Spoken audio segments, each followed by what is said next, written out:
Please, sir, can I score some goals? WNBA blood money. Don't be shy, girl, go bonanza. Akon City's complete disaster. All this and more on this week's episode of News Sensation. Hello and welcome back to New Sensation, the show where we take you through the strangest stories of the week that was. I'm Matty Curry. And I'm Chris Patel. And Matty, this week I feel like I've achieved a life goal. I can die a happy man. Because this week I went to see my favourite artist, Stevie Wonder, in concert. I didn't think he was ever going to come back. And to make it even better for you, I was there. He was there too. Can you believe it? On your arm, at the unction. I wonder if we give off the vibes that we are old people at heart. Yes. Yeah, we probably do. Have you seen the polo you're wearing today? Have you seen the shirts I usually wear on this show? The audience has before. Check out episode 2. It's A bold. deep cut. deep cut. That one's for the OGs. And speaking of OGs, we were definitely the youngest ones there. Yeah, we definitely were. At least the youngest ones, like unaccompanied by adults. Yeah. Stevie was on top form. You'd be pleased to know. He Absolutely. came out with sunglasses, with like a beret, and with like a long coat. He looked like a sort of 21st century dictator. And yeah, he's very much still got it. We can report. He does, and you were thrilled when he played a song that you didn't think he was going to play. I and was. And the look on Chris's face when I turned to the side, it was as if I just told him some of the stories we're going to discuss today. Yeah. He was absolutely shocked, but ultimately I was appalled, not at Stevie, but at the idle chit-chat. And we love idle chit-chat on this show. This whole segment is listed in our plan as idle chit-chat. If you are idly chit-chatting at a concert, I've got issues with you. Yeah, and it was not the usual suspects, because normally I love this group of people, but I'm going to say it. Scousers behind us, chatting away.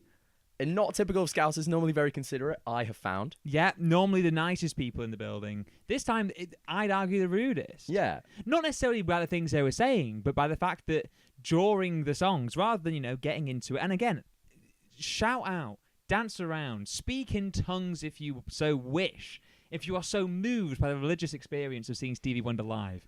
But just chatting about your day during the opening song. You say it's not the things I was saying, but during If You Really Love Me, which, if you're not familiar, is a song with a kind of upbeat chorus and then it's a really slow verse. We were hearing comments like, oh, he's edging us. Shut up. Like, we did not come here to listen to you. But hopefully you've come here to listen to us, to review some crazy stories from this week in news. And Matty has quite a crazy one, I would say, to start us off. It's quite a crazy one to start us off. While the culprits for us at that gig were the Scousers, the culprits in this case are Wagner. Yes, the Wagner Group is at it again. A group of Brits have been convicted for acting on orders from the notorious mercenaries, who are proscribed a terrorist group in the United Kingdom. So does that mean that they send 83-year-old reverends out to to hold signs? Well, potentially. At this point, who isn't a prescribed terrorist group? New sensation. But no, I think the Wagner Group more than deserved reputation as a terrorist organisation. And last March, a warehouse in Leighton that was being used to supply humanitarian aid and Starlink satellite equipment to Ukraine was set on fire. And maybe they just really didn't like Elon Musk. I don't think that was the reason. I'm going to give you a little bit of context. So if you are a regular listener of this show or a regular viewer of this show and recognise Chris's polo, you may also recognise the Wagner Group for various reasons, but mainly for featuring in last week's show. We talked about their actions in the Central African Republic and Mali last week, but despite the horrors that they inflicted there, they're perhaps best known in Europe for their uprising against the Kremlin under Yevgeny Prigozhin. Because this was one of the biggest stories of the last couple of years. In July 2023, Prigozhin ordered the group to march on Moscow in response to Putin's handling of the war in Ukraine. Having taken Rostov-on-Don, the group stopped shy of the capital. I like Rostov-on-Don as kind of like a Stoke-on-Trent sounding place. Very similar places. Yep. If you were marching on Manchester, you'd have to go through Stoke-on-Trent. The March for Justice, as it was called, lasted barely a day. And just over a month later, Prigozhin and some of his top lieutenants died in a plane crash. Well, I mean, yeah, it's beyond parody how many people who are enemies of the Russian government supposedly die under mysterious Look, now, circumstances. we're not saying that it was the Kremlin who did it. All I'm saying is that a month after his rebellion against the Kremlin, where he marched on Moscow, he died in a plane crash. Yeah. There was actually reports years prior out of the Democratic Republic of Congo, where he was believed to have died in a plane crash. But he was known for his use of body doubles in true Mission Impossible fashion, so that was actually made up. This legitimately... It was game over for Prigozhin. Now, it was reported last summer that Wagner's chain of command was subsequently dispersed amongst the Russian state, so there was no one overall controller. It's made it subordinate, in the eyes of the UK Ministry of Defence, that is, to Russia's National Guard, Rosgvardia, who I think has just signed for Atalanta. But thank you. It was this post-Prigozhin Wagner group that 20-year-old Dylan Earle and 23-year-old Jake Reeves acted on behalf of. Now, Earle told Wagner Group an operative he met on Telegram. Hello, Pavel, friend of the show, Pavel Dorov. For both of our regular listeners, they'll appreciate that. Yeah. Lots of regular listeners. Both. Oh, I see what you did there. Me and you. Me and you. He told his Wagner Group operative on Telegram that he wanted to carry out a series of missions. And we'll get into some of those later. Ooh. Now, their first was actually also, hopefully, their last. It was £1 million worth of damage done by Earle and Reeves' accomplices, with 8 fire crews and a total of 60 firefighters needed to tame the blaze in Leighton. Now, they would have gotten away with it if this wasn't news sensation. That's right, you surely would have guessed by this point that this story isn't going to be super serious and about the probably most famous mercenary group in the world hiring a bunch of people to burn down a very important warehouse full of humanitarian aid. No, it's going to get very, very silly from here on out. Enter 23-year-olds Nee Mensa and Jakim Rose, and 20-year-old Ugnias Asmena. Now, not only are these names fantastic, but their actions are baffling. Now, Mensa and Rose were the arsonists, while Asmena was their driver. Phone data and traffic cameras tracked Asmena's Kia through South London, while CCTV captured Mensa and Rose climbing over a wall to reach the warehouse. Now, fearing this wasn't enough to help the state tackle terrorism, Mensa live-streamed it all for Earle, later messaging him, "Bro, there was bare smoke. You saw it on FaceTime. And, bro, lol, it's on the news. We done damages." I love his RP. I really do. It's really distinct. He's a well-spoken chap. Now, fearing this wasn't enough to help the state tackle terrorism, Rose dropped a large knife with his DNA on it and when they fled the scene. With Mensa messaging Reeves later that night, L9, or Rose as he's otherwise known, left his Rambo at the scene. Now, you'd think in sort of Indiana Jones fashion, as they're running away from the warehouse, they would have reached back and grabbed at the last moment the Rambo.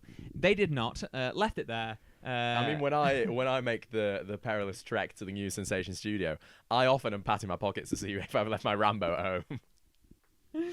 Now, you might be thinking, Chris, is this the Wagner Group's finest? Well, we can only hope. But the arsonists were said to be motivated more by money, as opposed to Earle and Reeves' Russian loyalties.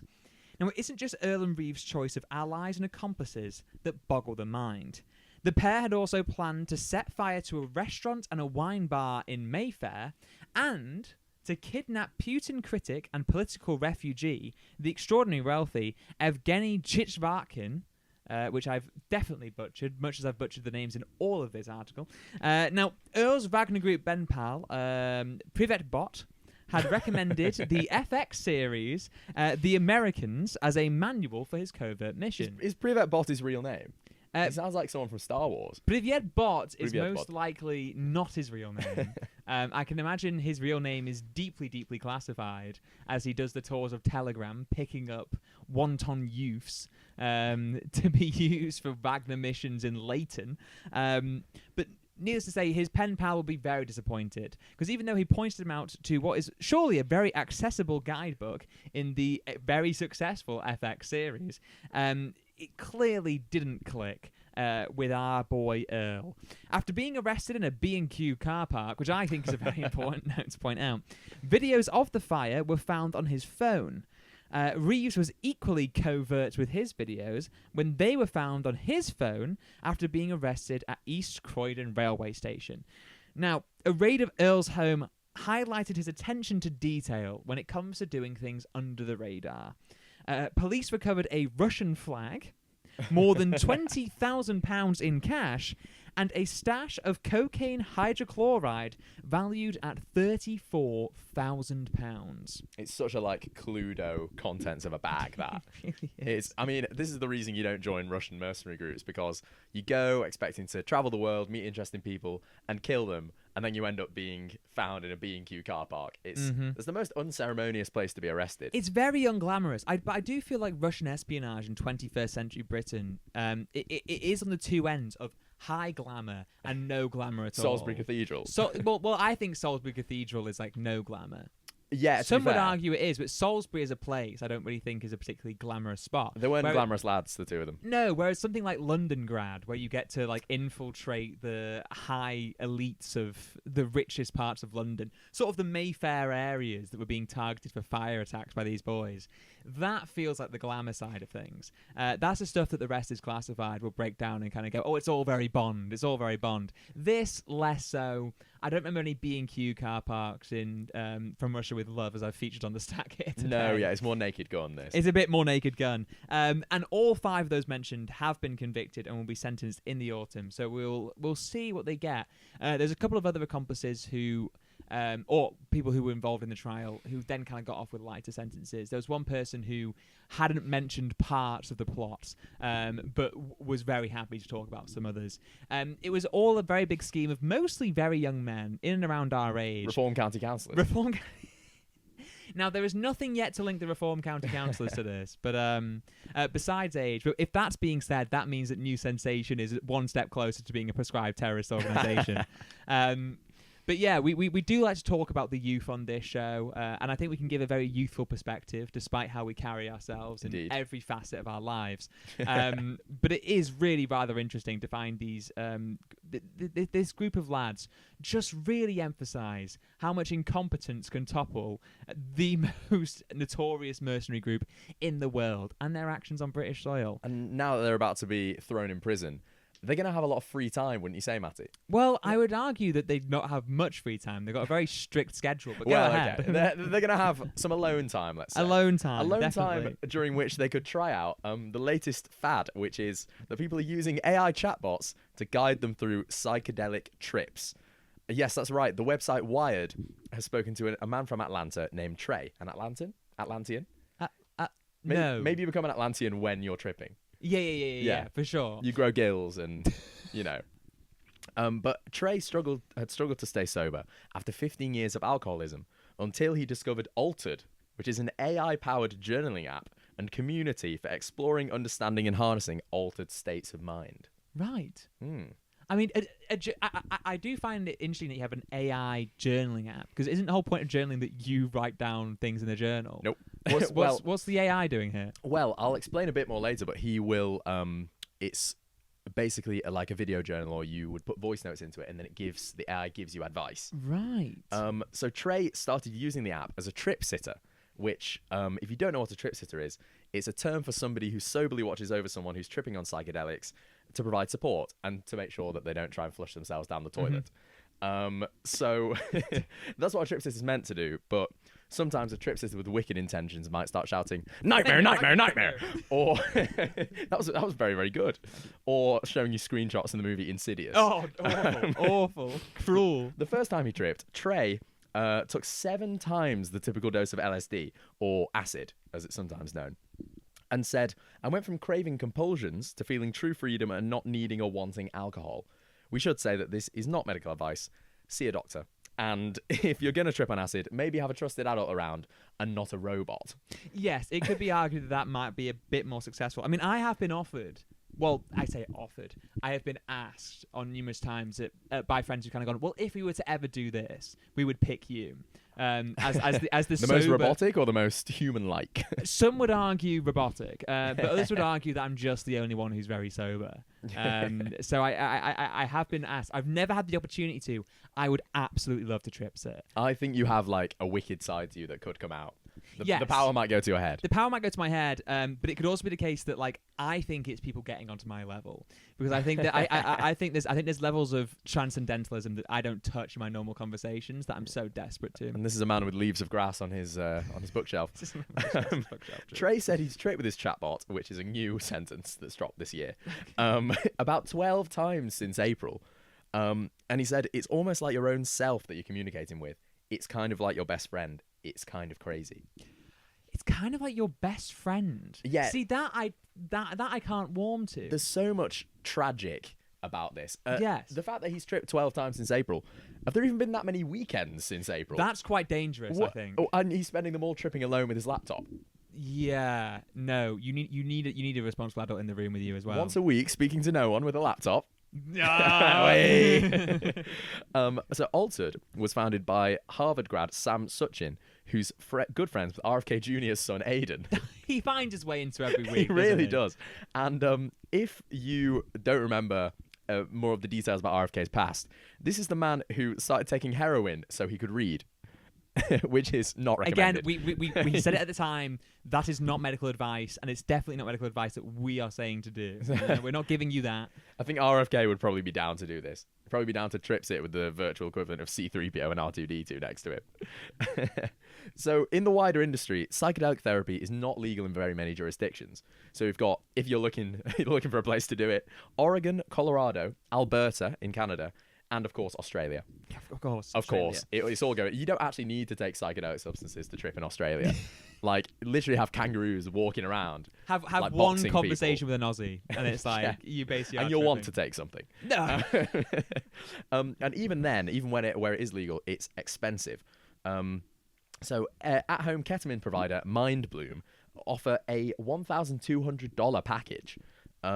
Where clients get 6 sessions with a human clinician, and then they can speak to an AI app which generates customized suggestions on how to process the trip. And also a piece of visual art, just thrown in there, inspired by the reflections, which says, nightmare, nightmare, nightmare. Here's a weird connection for you. Okay. Founder of MindBloom, Dylan Bainon's wife, joined Doge in February. And if you may remember that Elon Musk has a serious ketamine use problem. He does. We're in no way implying the link, but it is funny. It is funny that the guy who owns a at-home ketamine supplier, his wife just so happens to be with one of the most notorious cat fiends, or in the circle of one of the most notorious Look at Musk cat taking fiends. people's wives as well. First Stephen Miller, well, first this guy's wife. Allegedly. A key figure in this space, Matty, is Christian Angermeyer. He's back. Who is Christian Angermeyer for the viewers who haven't seen? Now, if I remember correctly, isn't Christian Angermeyer one of the masterminds behind the Enhanced Olympics? Yes, he is. The Enhanced Games. He's with Atai Life Sciences, who are a mental health pharmaceutical company. And yeah, as Matty says, we've spoken about him before on this show. He's the co-founder of the Enhanced Games, which are next year's Olympics knockoff where all performance-enhancing drugs are legal. Yes. Yeah. So you really want to take advice from this guy.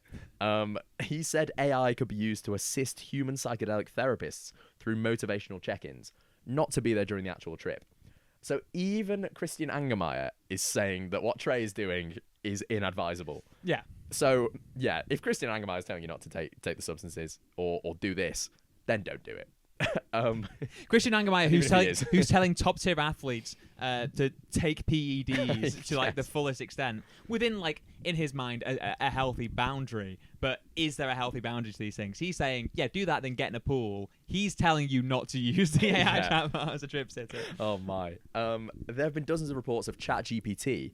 Obviously another AI service, affirming the delusions of people with psychosis, because by its very nature, ChatGPT is kind of a yes man. Yeah. It will reflect back to you what it thinks you want to hear. So that obviously makes psychosis much worse. ChatGPT, their side of the story is that ChatGPT is not designed as a substitute for professional care. Absolutely not. Yeah, all this, all that. Wired spoke to another man, Peter, who said ChatGPT designed a playlist for him to trip on magic mushrooms to. Pink Floyd and Tame Impala for the ascending phase. Pretty nice, pretty good. Hans Zimmer and Moby for the peak phase. Moby? With Hans Zimmer as well, you feel like you're in an Instagram reel. Yeah. But I'd quite enjoy that, to be fair. I'd reckon, like, I've been listening to, like, quite frequently pulsed the planets recently. Oh, very good. And I feel like if you were at the peak and like Jupiter came on, you would be just like having the time of your life. A single tear with Vivacity, my country. Exactly. No, I think that'd be absolutely glorious. I do worry that we're getting to the point now where ChatGPT is even making our trip playlists. Is there nothing sacred? Is there nothing? Well, even our trips themselves, it seems, aren't sacred. So Peter said when he talked about this vision to ChatGPT, he said he had a vision of a being that he identified as ChatGPT. He said there was a red light, which was the mushrooms, and a blue light, which was ChatGPT. Right. We are cooked. We're cooked. Now, to be fair, if we're talking about the paranoid delusions of those who are tripping and saying, like, this is an accurate reflection of the mindset of the human race, maybe we're cooked for a different reason, which is that critical thinking has kind of declined to a very dangerous level. But at the same time, I do find it really, really interesting that you have people kind of going, yeah, this is a really safe substitute for human beings. It's like it can't intervene. What it reminds me of is that, and this is a classic Matty Curry tangent here, it reminds me of when, are you aware of Moneyball? Yes. Yeah, well, you know how they're talking about the idea that analytics and machines and computers and those things, they were going to replace scouts in baseball. Yeah. Well, there's some really, really good content out there. I recommend you go and seek some of it out about how the fact that actually there's even more scouts than ever. People saying, well, why is that? Well, it's because what you need is a combination. While it's true that with certain technologies, you're able to kind of go, wow, this lets us look at it in a different way. It allows us to instantly generate things. It gives us a very bare bones look at it. You also miss so much without that human experience, but also with just that personal touch there. So I think I think there is something to be said, like they said, about AI's role in all of this. But maybe, just maybe, if you're going to be doing something either illegal or that is going to transform your body or your mind anyway, the tripsitter isn't just there to either freak you out or listen to Pink Floyd with you. They're there to make sure you are safe. So whatever you do this weekend, please do it safely. Absolutely. I mean, the idea that these kind of tech bros want to implant themselves into every facet of everybody's life. Like when people are taking psychedelic substances, they don't, well, clearly some people do, but the idea that you're then going to look at a screen and have it tell you a sanitized, like, astrology kind of, like, I've read some of the things that, some of the quotes from the AIs, what they feed back to them, and it's like, you're a testament that true change is still possible. And it's like, how watered down, like, ad speak is that? It's really watered down. I think the most important thing about a therapist is that, and like an actual functioning human therapist, is that they're not afraid to call you out on your shit. One of the most important things about my journey with it all was, like, one, I'd often talk myself into the solution because all I needed was some leading questions that made me realize I was an idiot. This is not psychedelic therapy. Not psychedelic therapy. This was a blend of hypnotherapy and just some good old chit chat. But it's really important you have someone there to challenge you and to help ask you the difficult questions and to help explore those things with you. And chatbots aren't really made for that, especially considering they don't have brains. They just generate sentences. So again, really recommend just maybe talking to a professional. But until that's more accessible, let's trip balls, boys. But can we make our own playlists, please? Come on. Yeah. That's the last gasp we've got left. New Sensation episode 8, New Sensation episode 7, New Sensation episode 6. No, that would give you a bad trip. That would, yeah. Especially every time we scream nightmare down the mics really loud. Also, our final story from last week's episode, if you've not heard, was about it was about an urban legend that French people were stealing African people's penises.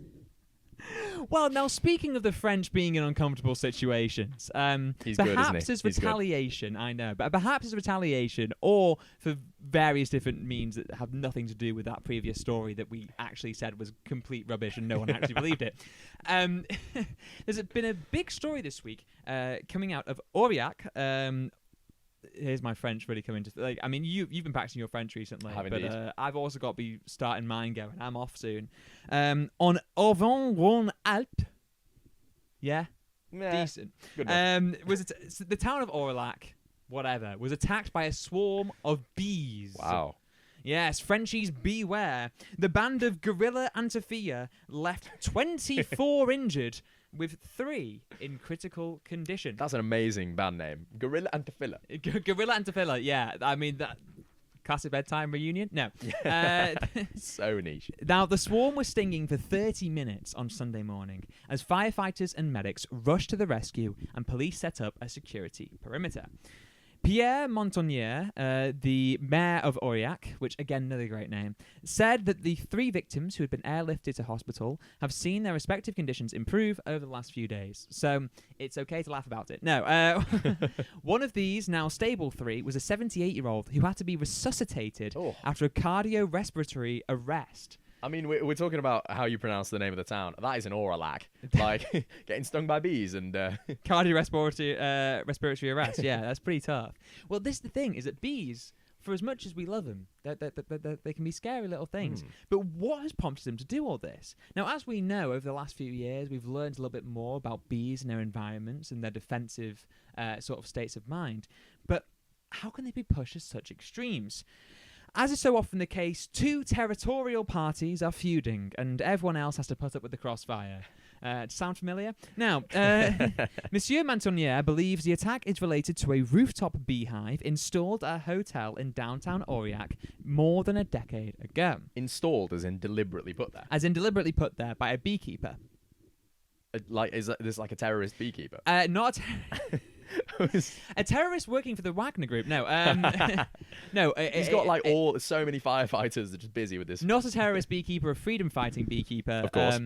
Looking out for the bee population of Aurillac, said, well, we need something for the bees that are in the town centre. So they put up this beehive. Now, it's come under threat from Asian hornets in recent times, provoking the bees into becoming more aggressive. I wonder if hornets have their own version of right-wing Twitter where they blame everything on Asians. Stop the bees. Stop the bees. Yeah. The knotweed social media. Coming over here. Invasive species. Invasive species, yeah. But, I mean, unlike in human beings, where what you're actually looking at is a complete degrading of human life and individuals being treated like cattle and herded into uncomfortable situations, when really they have much more to offer than that, and perhaps even more to offer than some of the more local populations, the beekeeper did have to intervene to resolve the issue because it was getting a bit naughty. So what he did was move the hive outside the town, but this may have actually worsened the territory dispute. As the landmark case portrayed in the Bee Movie showed, bees, in particular honeybees, are typically peaceful creatures unless provoked. But, as the people of Aurillac learned the hard way, there is an often forgotten history of bees in warfare. And so I'd like to introduce you to my lecture, Don't F with Bees, a history in reverse chronological order of the usage of bees as weaponries and participants in warfare and territorial disputes. We're quickly growing our audience, the portion of our audience that's Tumblr nerds. Yeah. With this one. Tumblr nerds. This is arguably Reddit. Both groups are going to love it. Both groups are going to love it. Now, I've already suggested that perhaps I am sort of, I guess, what would be like the news equivalent of the rest is history. The rest is politics, or the rest is whatever. I prefer the news agents myself. News agents. Sorry, Alistair. Right. Sorry, Alistair. Well, I think being a Warwick film grad with questionable facial hair and even more questionable comedic chops, I'm the Horatio Gould. As he is to Tom Holland, I am to, I don't know, you Richard Osman or you Rory Stewart. This makes me Finn Taylor. I'm very happy. Yeah, I mean, you've gotten off with the real big stick there. Yeah. I've got the very short stick. I say all this. Horatio, I actually, slander on Horatio Gould. Horatio, I really admire. I'm sure the little Horatio is quite upstanding. Yes. I think he has made a very big point on the podcast before that he has actually an average penis, despite being a very tall man, and he has said that people are often disappointed by that, and he just wants people to accept that. I wonder if he has a mustache underneath it that's similar to. We've gone from a bee attack that's left a 78-year-old man in critical condition, now recovered, to discussing the mustachioed pubes of Horatio Gould. But no, moving swiftly on. In 1914, inexperienced and poorly led British and Indian battalions were thoroughly thrashed in German East Africa, which you would now know as Tanzania, by the local disciplined Schutztruppe Askari forces. Now, this was the Battle of Tanga, but it became known as the Battle of the Bees. Ooh.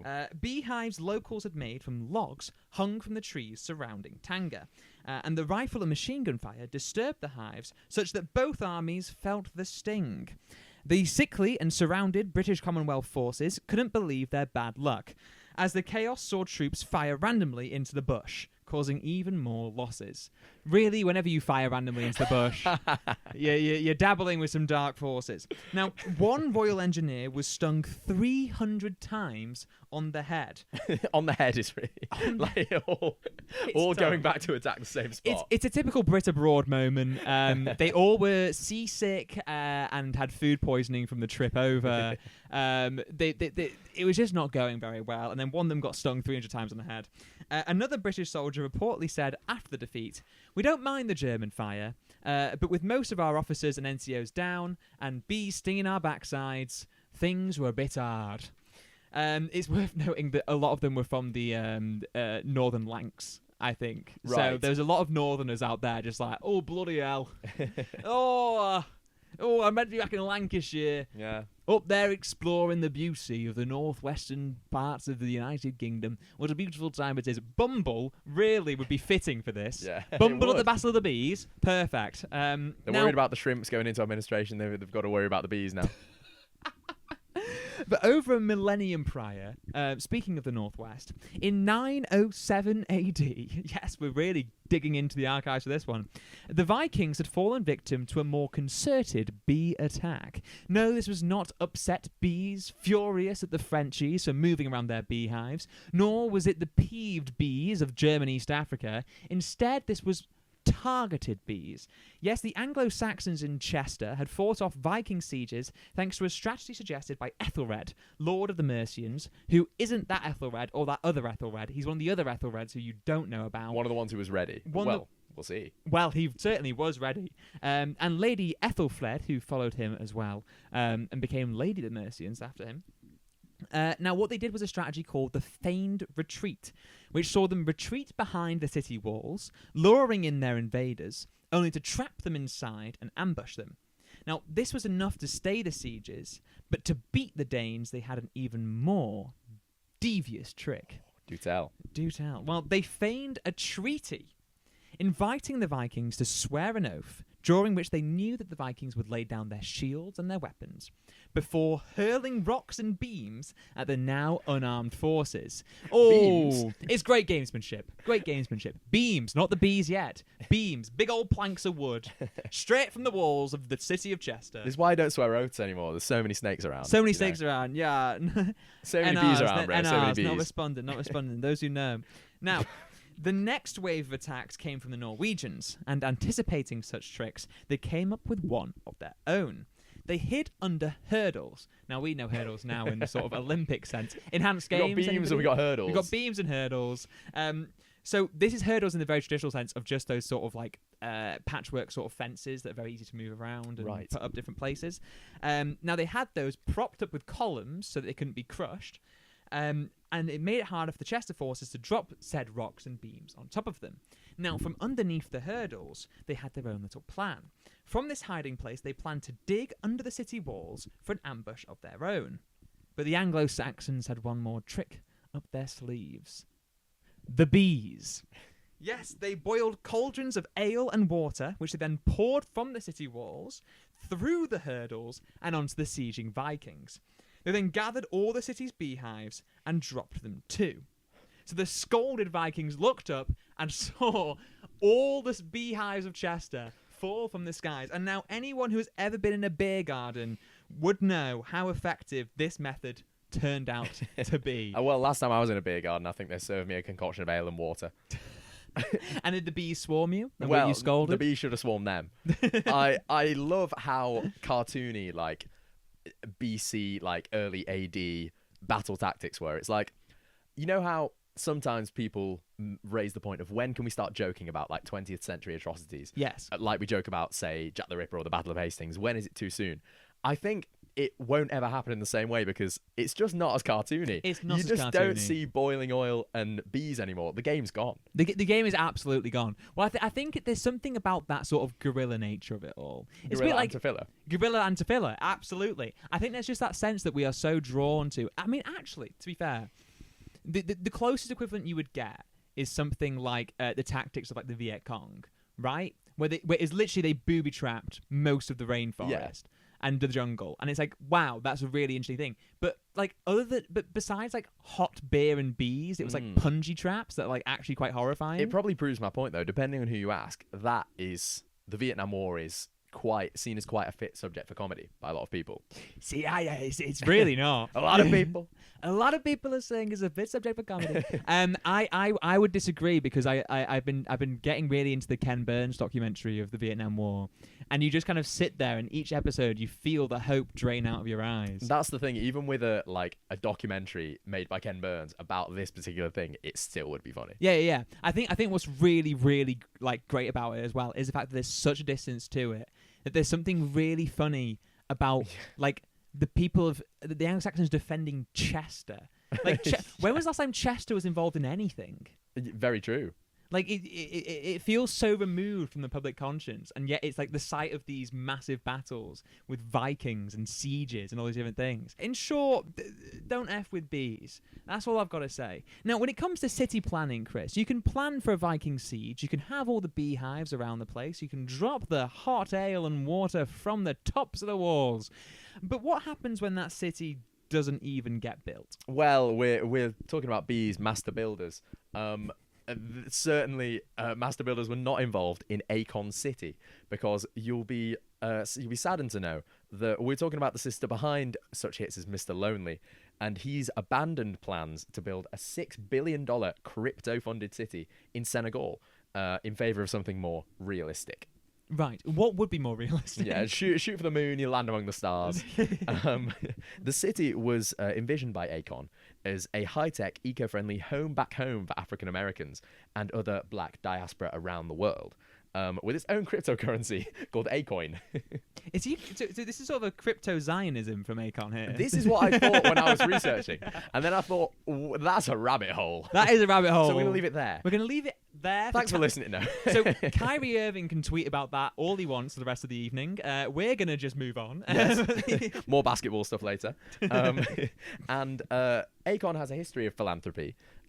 He seems like a good guy, actually. I'm sure his city planning will go very well. But he started Akon Lighting Africa in 2014 to install cheap Chinese solar-powered lighting systems across Africa. Akon, or to use his full name, go on. Aliaune Damala Buga Time Puru Naka Lululu Badara Akon Tiam announced the plans in 2018. In 2020, he said he'd secured funding. It's going very well. And had officially bought the land. He said construction also begun in that same year, and he was calling it a real-life Wakanda. What do you make of that? I think on one level I can kind of see it, right? Yeah. If you want to build this high-tech Afrofuturistic city, absolutely. But there is something like really interesting about that it's like the one example you have is kind of the very Marvel Disneyfied kind of vision for it. It almost feels slightly wrong, you know? Because again, I shouldn't go down the rabbit hole. But it's like we've already brought up crypto-Zionism. But like compare the concept of Wakanda to the concept of Jerusalem, and it feels slightly off, right?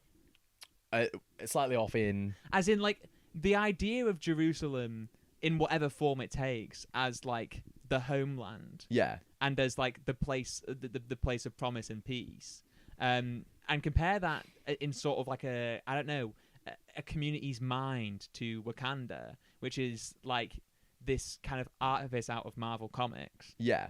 I don't know. It feels slightly strange. It feels kind of off. Or the Wakanda or the Jerusalem. The Wakanda. It almost feels like if someone was to say like, I don't know, because like bearing in mind like the associations of queer liberation and the Wizard of Oz, like building the Emerald City, you know? Yeah. It'd be weird that there isn't actually a concrete place that you can envisage. There isn't like a historical place. There's only a fantasy. Well, the site of Akon City in Senegal. Yeah, I don't know where they decided to build Wakanda, but it's meant to be sort of like Central Africa. Yeah. The project was welcomed by locals in Senegal.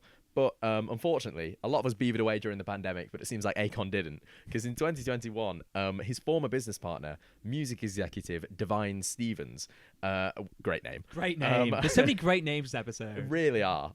Launched a $4 million lawsuit against Akon, saying the whole Akon City thing was a Ponzi scheme. He said he's provided almost no transparency about who's investing in Akon City or how it will be purportedly built. And his attorney said, therefore, Akon City is likely a scam. They have since settled their lawsuit. In December of the same year, in 2021, Akon was interviewed by the BBC, and he said that even though goats were grazing on the site, including Akon himself. Goats were glazing on the site. He said critics would look, and I quote, super stupid in future. Well, that's until you look at the he's turning the page. Photo these pages are so hard to turn. There we go. That's only on your copy. I have sabotaged yours it. is well thumbed. My one, oh yeah. I've got a sweetened versional copy. No.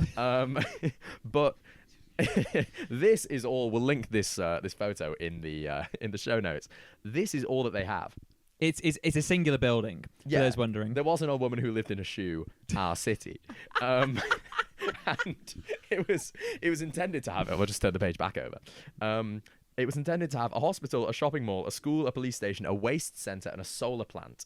But this is in an area that's surrounded by barren lands with no roads, housing, or a power grid. So this image has come from like an advertisement, right? No, I believe this is a local journalist who's taking a photo. Right. Oh, it's no, just wait. really. It's just because at the bottom of this photo there is the caption beside this one singular building that only looks half finished in the middle of a wide open plain with nothing around it. The caption is "mouth-watering job opportunities," which feels like every job opportunity that you see posted nowadays, where it's like absolute dearth of anything interesting and good. My saliva's dripping on my keyboard. Yeah, it's like, oh, you really want to apply for this? It's a great opportunity. It's like, I'm not sure it is. No, I think you may be right. I'm not sure if it does come from a job advert, but it does say mouth-watering job opportunities underneath it. I'm once again asking. But why has it gone down the shitter? Officials in layman's terms. In layman's terms. He's gone down the shitter. We can't do this 2 weeks in a row. It can. It can. Officials reportedly blamed funding, legal, and construction issues. So I think that's every issue. That's you possibly every have. possible issue. There's all the issues that we have. Barring on this like podcast. spiritual issues. Yeah, well, I mean, it looks pretty spiritually bare. The value of Akon's cryptocurrency, Acoin, guys, don't invest in Acoin because it's plummeted in value. According to Coinbase, the cryptocurrency exchange, Acoin is currently worth 0.0015 USD. Now, this is not financial advice and never will be. Buy low, sell put your high. life savings Buy on low, sell high. I'm just saying. The bounce has got to come eventually. Yeah. After a 100% dip, the only way is up. The only way is up. Although technically speaking, you can go further down than 100%. Oh, our Pokemon card. An attack of the bees. It's happening again. On the financial side, we really can't blame Akon for this, you know. Akon, we're pouring a lot of scorn on him. We're pouring a lot of hot ale and bees on him. But he said, I come up with the concepts and let the geeks figure it out. Real. Yeah, that's how this show works, actually. It was Matty sets up all the, you know, and I'm really, no, that's not how it works at all. No. We're a lovely civil partnership. Uh-huh. The singer has previously conceded that it wasn't being managed properly and said, I take full responsibility for that. All very well and good where all you have is the first symbolic construction stone and loads of goats in front of the site of your city. Yeah. As Senegal prepares for the arrival of next year's Youth Olympic Games, which actually ties in pretty well with our next story. It really does. There are now plans for a more modest development on the site. And if you're, interested in what will the next city be, if you're frantically refreshing the Wikipedia page for cities, then Idris Elba's planning to build an eco-city on an island off Sierra Leone. We should warn him that the name Elba already belongs to an island. So maybe Idris? Maybe Idris? Yeah. Well, Idris Elba, friend of the show. Yes, very much so. Who we suggested to be involved in the Labour's next electoral strategy, I believe. Yeah, maybe the future mayor of London, enemy of knife crime. Yeah. I think they would go hand in hand. He's a mensch. This is someone who I believe could build an eco-city. Yeah, I think so. Akon, I don't know much about him. No, we don't. All we know is that I believe you said he made his music specifically so people would have it as a ringtone. Yeah, he said this, and it was highly successful for him. But it does smack of instant gratification that building a city, it doesn't lend itself well to that kind of project. So maybe he has some economic chops, just not when he's using his own coins. Maybe stick to the USD next time, Sunshine. Or who knows? The pounds. The pounds is coming. Buy the dip. Buy the dip. Now, don't buy the dip. Don't buy the dip. Now, to get us away from economics before we bankrupt ourselves and everybody else, as you said, it is the Youth Olympic Games next year in Senegal. Indeed. Very, very exciting. And what a wonderful opportunity for Senegal as well. That should be an actual moment of investment to come forward. But another great thing that we've seen in youth sports recently is, I believe, the 10th annual Foster Kid World Cup, which is a weird way of putting it. It's actually got very many names. But at the end of June, Legia Warsaw's stadium and the Osir Bemowo sports complex. Bemowo? I think it's Bemowo. As we learned on our Polish Love Island story, Polish pronunciation is a minefield. It is a bit of a minefield. Where's Jakob when you need him? Correcting me in the comments is where he is. But yeah, so at a sports complex in Legia Warsaw Stadium, home of Maxi Oyedele, former United Academy great, played host to the 10th World Football Championship for children from orphanages. That's worse. That's like when they started calling homeless people unhoused. It was just like, yeah, add insult to injury. Patronise them, why don't you? Yeah, but also, I don't think all the kids are necessarily orphans. They might be. Or what? But like, not necessarily so foster Euronews, I believe, called them foster kids, Yeah. and then they call it, again, it's just from translations sometimes as well. So it gets confusing. But look, it will make sense as we go along. The tournament is run by the Warsaw-based Hope for Mundial Association. Not a fan of the name. It's a bit of a, hope for, then a different language. Yes. Yes. But it's like, look, so it was previously known as Hope for Euro. Before they set their sights on a more global project. So originally this was a European competition, and now it's a global World Cup. You see? So Makes it's sense. nice. Mundial, I mean, specifically refers to, like, the world, and like you only really see it in the footballing context outside of the countries where it's actually used in the language, right? Like if you think about it, like Mundial magazine is a football magazine for anyone wondering. So the organizer, Andrzej Liziak, said when these children are accepted, it transforms something in them and they start to exist anew. Otherwise they are hidden, tired and destroyed. They no longer want to continue. It only takes a moment of care for them to change their personality altogether, which I think is really, really lovely. Wow. And a similar sentiment was shared by the coach of the Polish team, Krzysztof Kot, who talked about what it means to kids in foster care who get to compete. He said, it's a football festival they look forward to all year. Here they can meet their peers, play against each other in a beautiful stadium, listen to the anthems in the final, win a medal or a cup, and simply be representatives of their country. It is a beautiful thing. It's really beautiful. Real sense of belonging for kids who otherwise don't really get that. Now, one of the 220 participants, and I believe there's been about 10,000 over the last 10 years, something like that. There's been loads of participants across all levels because they also have regional competitions and national competitions, especially across Eastern Europe. A kid called Manuel from Portugal, which is one of the 22 countries taking part in the tournament, big, called the hosts a wonderful place, a wonderful country, and said how much he enjoyed that we got to know each other's cultures. And I think it's really important for kids, like when they're really young, to meet kids from all over the world. Absolutely. I think it was massive for us because it's like it then makes it really hard, I think, to fall into bigoted perspectives later in life.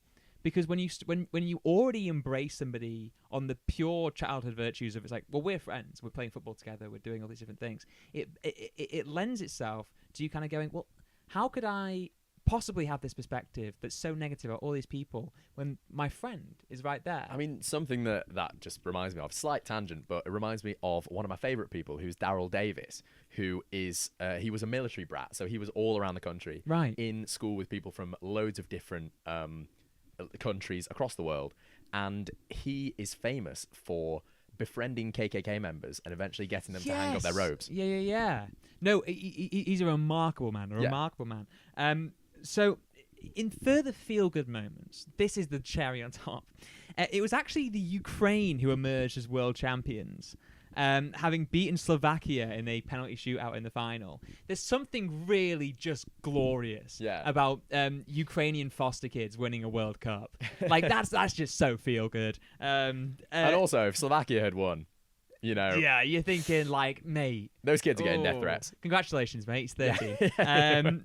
Actually, the youngest player of the tournament, I believe, was 10 years old. Wow. So there's some really young kids involved in this. It's really, really sweet. Now, there were the other awards up for grabs, your typical sort of golden boot, golden ball, golden glove variety kind of things. Not called that necessarily, but you know what I mean. Top scorers, best keepers, players of the tournament. But some of the awards were also less conventional and absolutely marvellous. So, the most joyful player award... That's nice. Went to Samsakul Sufakit from Thailand, while Italy were named the most joyful team of the tournament. And it's like, I'm very lucky. I've been able to go to Italy a lot of times in my life. And it's like, again, with any country in the world, but like I can speak from experience. When you're walking around... like going out to dinner in the evening, and there's a bunch of kids just doing like keepy uppies, whatever, having an absolute blast. It doesn't surprise me that they went to this tournament and were just having a good time. But my favourite award, as is recognised by this trophy here, the Fair Play Award for the Sunday League at the University of Warwick. Now, basically 2 seasons ago, the Fair Play Award at this tournament went to Estonia. So congrats to Estonia. I'm sure R.I.P is really happy about that. The only Estonian I could probably name you. Now, the final was followed by a Celebrity All-Star tournament between the YouTube/TikTok stars team, it's all very Sidemen FC, and a team of TV celebs, as well as a third team, which was the International Care Home Children's team, who, I mean, feel-good moment, won. They were the eventual winners. Now, one of the people on this team was the Ombudsman for Children's Rights, which is basically Poland's primary speaker and state authority on children's rights. It's a singular person role based on what I could learn from my research. Obviously, I'm learning about Polish politics as we go through this. And it's an incredible woman called Monika Horner-Cieslak, who has trained in law and has done all sorts of wonderful things for children's rights in Poland, and was one of the players on this team that eventually took home an award for themselves. So really, it is just the beautiful game. It is the beautiful game, and I'm sure many of you will be thinking, can we bet on it? Well, we also learned this week that there's a Chinese football tournament where all the players are autonomous robots. So I'd like to pit them against the winners of this tournament. The Ukrainian foster Maybe kids. on a cold rainy night in Stoke. Cold rainy night in Stoke. We can make it happen.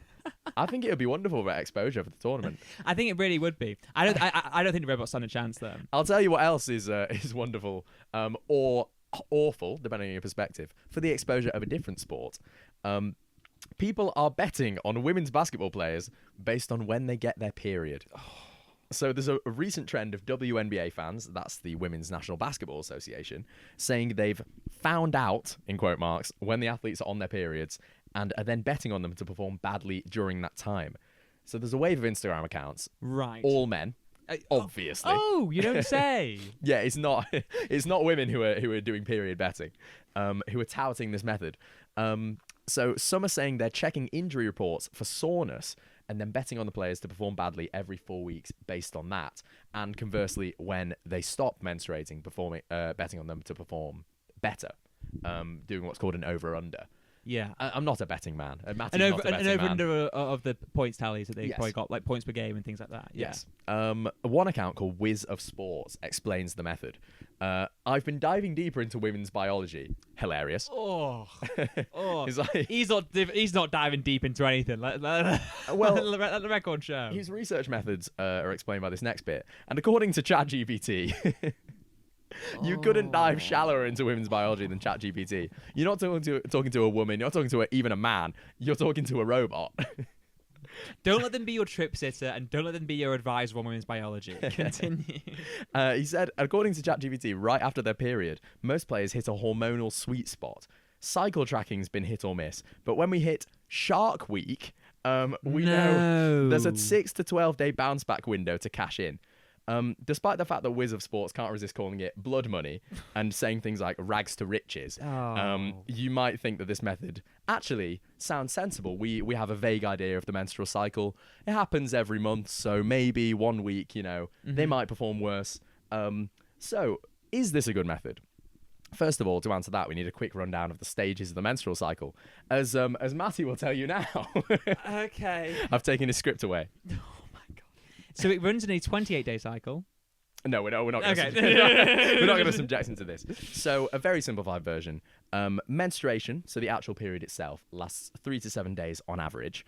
Bear in mind, every period is different, so that's very much an average figure. On the first day of your period, the follicular phase also begins, and this lasts for 13 to 14 days. So during this time, the line... Matty's looking at me so studiously. He was written by a woman.